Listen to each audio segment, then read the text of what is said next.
Jak myśli Bóg? Istotą Boga jest obecność w nieobecności. Jest Bóg, ale Go jednocześnie nie ma. Jakby nie domagał się uwagi. To my jednak domagamy się uwagi od Niego, prosząc, wznosząc ręce pod nieboskłon czy modląc się. W owej niezrozumiałej jeszcze dla nas istocie Boga znajdujemy się zawsze między pojęciami jest, nie jest, czy obecny, nieobecny. To bardzo ważna uwaga w kwestii odpowiedzi na pytanie, jak myśli Bóg. Od pierwszego odcinka na kanale 1111 Prawd Człowieka Wolnego od Złudzeń, czyli wszelkich religii, idziemy tropem Boga, co zaraz wytłumaczę. Bóg dał nam życie i jednocześnie je odebrał. Sprawiedliwość łączy się zatem z niesprawiedliwością. Sprawiedliwe jest dla Boga to, co nam wydaje się niesprawiedliwe, bowiem nie pojmujemy jeszcze jako ludzki gatunek Jego zamiarów idei. Dostaliśmy życie, które kończy się okrutną śmiercią. Choć dla Boga śmierć nie oznacza nic tragicznego, gdyż Bóg nie ceni życia. Dlatego jest całkowicie obojętny i beznamiętnie przygląda się toczącym się wojnom i tragediom. Droga ludzkiej cywilizacji jest drogą do całkowitego zamilknięcia, do milczenia. Jeśli bowiem ten gatunek wyłonił się z okrutnego prawa przyrody, z drugiej strony, biorąc pod uwagę równowagę sił w przyrodzie, gatunek, który już swą drogę przeszedł, scenę wydarzeń opuści. Nikt i nic nie przetrwa. Zostaliśmy rzuceni w czas z jednego powodu, aby miłość nie mogła zostać nigdy przywłaszczona. Dlatego Bogu potrzebny jest świat przemijających rzeczy materialnych, gdyż tylko iluzja pozwala szukać wyzwolenia siebie z obsesji życia. Tu rozpoczyna się historia Boga. Na najwyższym stopniu ewolucji, do którego dotarliśmy, do głosu dochodzi już nie walka o przetrwanie, która kończy się zawsze tragedią, jak pokazuje historia, lecz walka o dojrzewanie w miłości, czyli mówiąc inaczej, umieranie ja. Wytłumaczmy to założenie. Istotą Boga, który zostawia człowiekowi ideę bez odgórnego narzucania jej, gdyż to dobry Bóg, jest dojrzewanie w miłości, jako uchwycenie najwyższego ze stanów oświecenia. Z tego względu byt łączy się z niebytem. Byt umiera, czyli dojrzewa w miłości. Jest, nie jest, podobnie jak w przypadku Boga. Jesteśmy między pojęciami. Dobro i zło idą w jednej parze, gdyż aby dojrzewać w miłości, niezbędne jest zło moralne kierowane na siebie, czyli utratę ja, które dla wszechświata nic nie znaczy. Następnie zaś racjonalne łączy się z irracjonalnym, gdyż walka o przetrwanie na najwyższym szczeblu ewolucji traci kompletnie na znaczeniu. Ciągle znajdujemy się między pojęciami. Także między pojęciem rozpaczy i radości, gdyż nie ma się z czego cieszyć ani rozpaczać. Trzeba pójść tą drogą i szukać własnej genialności, gdyż tylko taka pasja pozwala zapomnieć i poczuć pełnię miłości, której Bóg próbuje nas nauczyć. W ten sposób wszelkie wartości są w trakcie powstawania. Są, nie są. Nie można ich uchwycić ani zdogmatyzować. Harmonijne jest to, co jest dysharmonijne. Człowiek osiąga spokój poprzez niepokój na drodze powstawania prawdy, która zawsze jest poza nim. Piękno dlatego kocha brzydotę, gdyż ukazuje nam to, czego nie widzimy. Jest w trakcie powstawania. Tak to wygląda. Człowiek, który w Bogu widzi wybawcę, oszukuje się, bowiem Bóg nikogo uratować nie zamierza. Nie przewidział dla nas życia, dlatego śmierć nie jest dziełem szatana, jak twierdzi religia, bowiem życie, byt zaciekle walczy o przetrwanie, o ratunek, które nie zostało dla nas przewidziane. Powołuje do życia raj religijny lub kwantowy. Co ciekawe, nauka nie różni się pod względem działań tak bardzo od religii.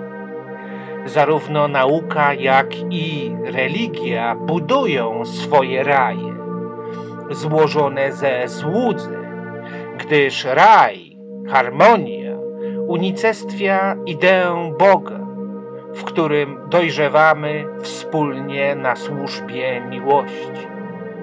Zawsze poprzez odzieranie miłości ze złudzy, czyli doświadczenia utraty ja, że tak to ujmę, cierpieć tak, żeby nie cierpieć. Wolna wola jest dlatego wolnością od pożądania, uratowania własnej istoty od zguby i rezygnacji z władzy w obliczu argumentu objawiającego nasze zaciemnienie. Dlaczego na świecie nie ma wolności? Z tego względu, gdy nie przestrzegamy świętych praw. Na świecie wciąż panuje bałagan prowadzący do wojen i tragedii. Marnotrawimy miłość, gdyż ja walczy o przetrwanie, zamykając się na zapłodnienie intelektualne i etyczne. Tym samym zło moralne mające służyć postępowi, idei Boga, miłości, wraca, zatacza koło, przeistacza się w destruktywne zło i upomina nas, bowiem żeby przetrwać, trzeba stosować przemoc, kalkulować w tonie arbitralnego egoizmu. My sami wytwarzamy zło, a potem prosimy Boga o pomoc, której nie doświadczymy. Nie osiąga szczęścia ten, który myśli o partykularnym interesie zabezpieczenia swojej istoty przed zgubą. Szczęście dlatego idzie w jednej parze z nieszczęściem. To główny paradoks, lecz jaki doniosły.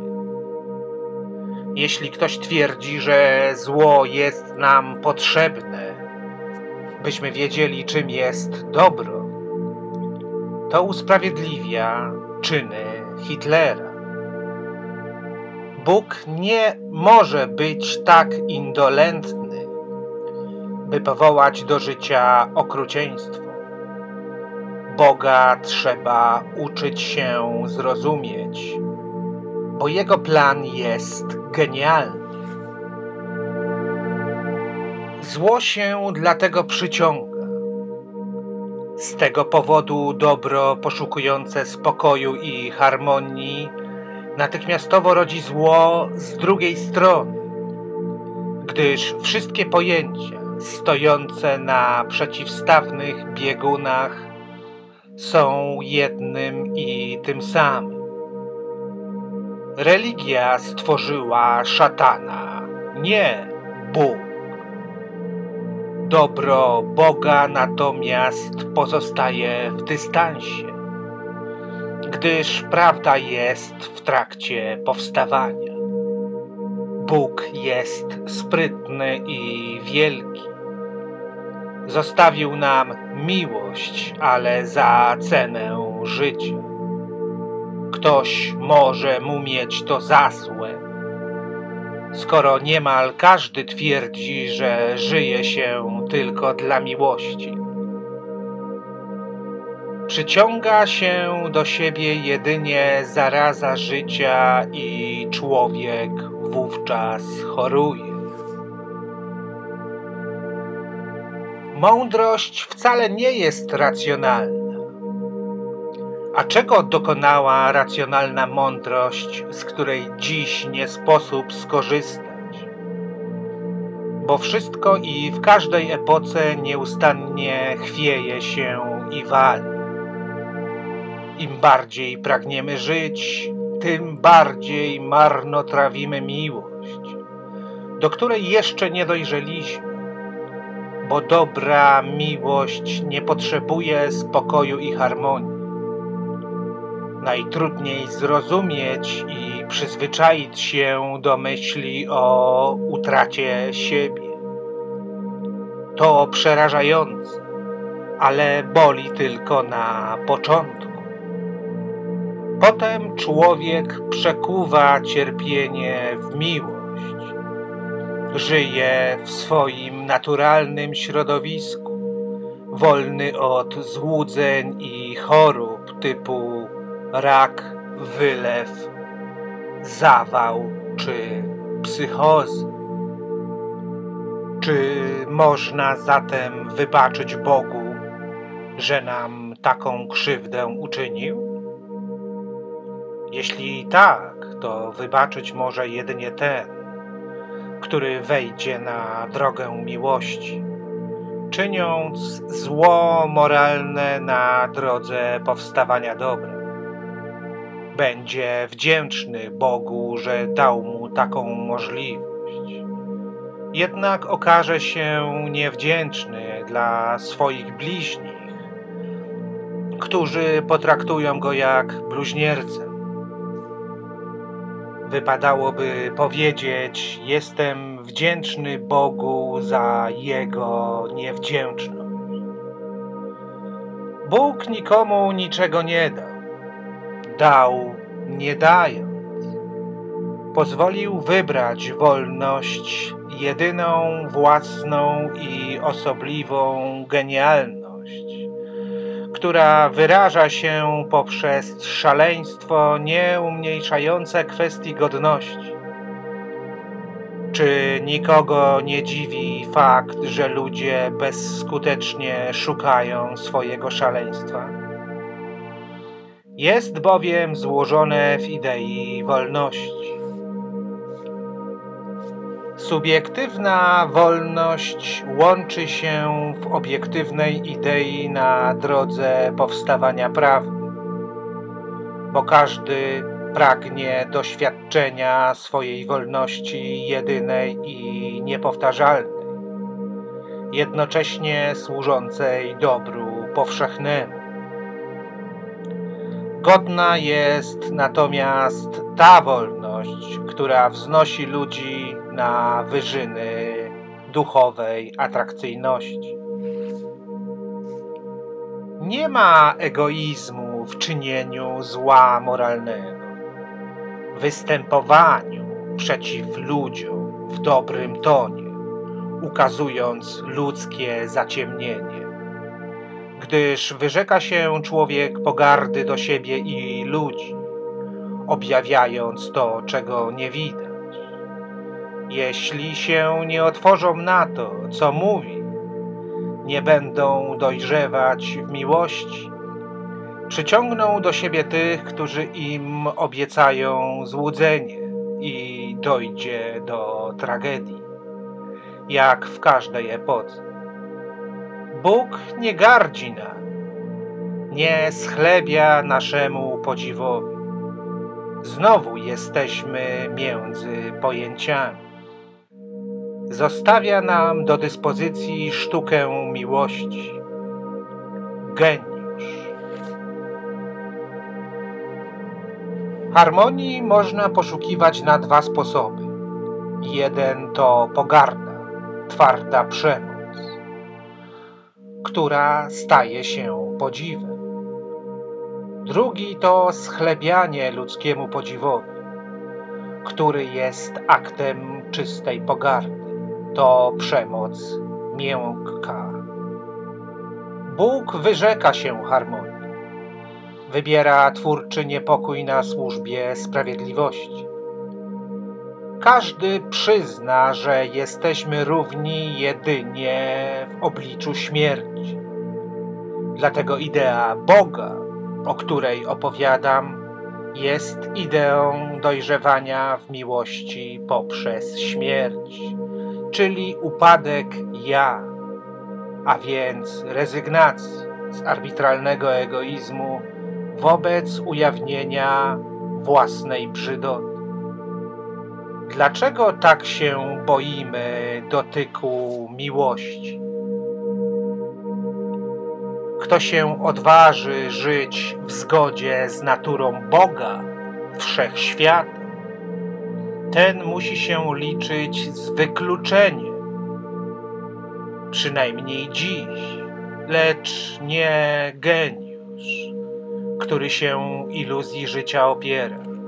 Zawsze idzie własną drogą, drogą Boga, bowiem tylko geniusz potrafi zrobić najlepszy pożytek ze zła. Być jak Bóg, rozumiejący dobro i zło.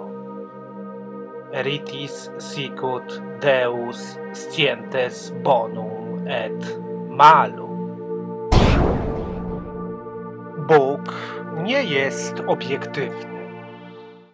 Odzywa się w każdej jednostce wolnością subiektywnej obiektywizacji na drodze powstawania prawdy. W każdym człowieku jest Bóg, lecz nie ma Boga w obiektywnej kalkulacji.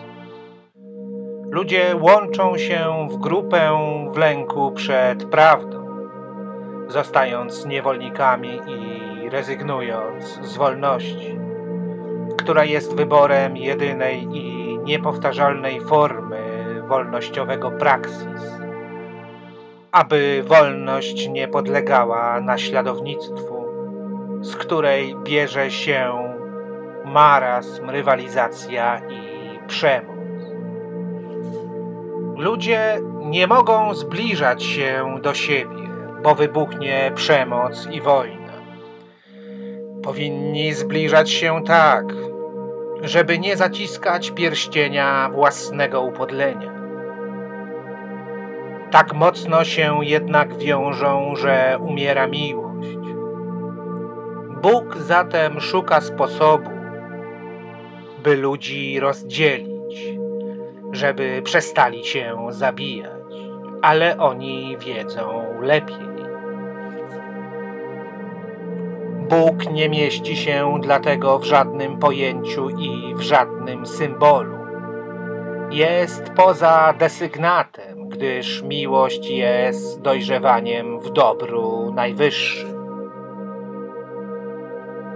Wystarczyło Boga nazwać, okrasić krzyżem lub innym symbolem, by utracić z Nim kontakt.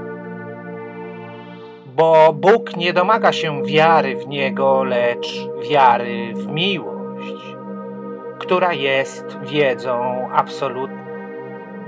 Racjonalny irracjonalizm, nielogiczna logika i wiara, która jest wiedzą. Tak myśli Bóg. Na świecie panuje wówczas porządek. Bóg wyrzekł się władzy nad człowiekiem. Jedynie mały człowiek klęka przed Bogiem, by następnie niewolić pozostających w jego zasięgu nieszczęśników. Żeby poczuć ideę Boga, należy pojąć, iż pozornie tylko skrępował człowieka, aby ten uwolnił się z jego niewoli. Kto ma jednak zamiar konać w czasie, walcząc o przetrwanie i prosząc Boga o pomoc, ten para się satanizmem i plugastwem, zaś Bóg milczeć będzie, dlatego jest mistrzem mistrzów. Ale o tym będę mówił w kolejnych odcinkach, na które już teraz Państwa zapraszam.